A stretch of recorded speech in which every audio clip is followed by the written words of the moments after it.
do you know that for entire condominium development, there are no two units that are created equally? There are some units that are actually more profitable than others, and it's not necessary that the higher floor you go, the more profit you will get, or the lower floor you go, there'll be even more profit. In fact, there is a sweet spot. And today, I am going to use this mathematical model in which I can help my clients to achieve 20, 30, 40 over percentage more profit than the neighboring unit.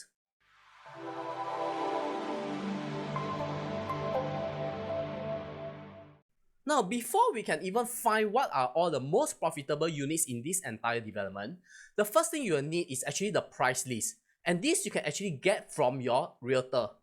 Now, the second thing you will require is actually a normal distribution Excel data, and you can actually download from this from the chart below. Now, the first thing you need to do is actually to collect all the data of this entire condominium, the pricing and the size. And you can input them into this C and D column, where it is the pricing and the size. From here, it will auto-generate the per square foot pricing. Now, you can actually outsource this to some other companies like Fiverr. Like for less than $5, they will be able to do this data entry for you.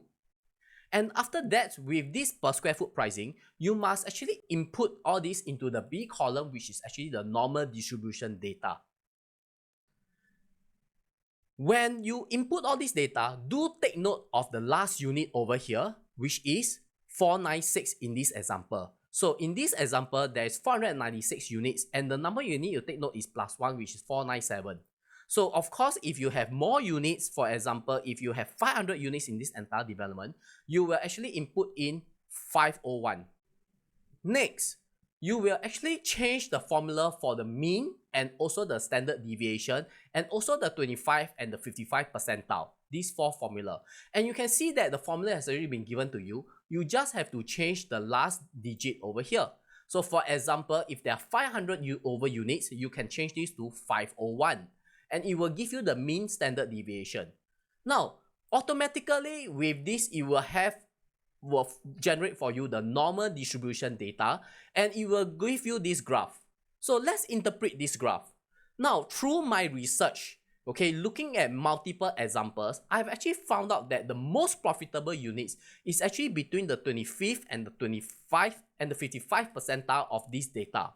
Now, when you buy a property that's between this range, it will actually give you the most profitable transaction, okay?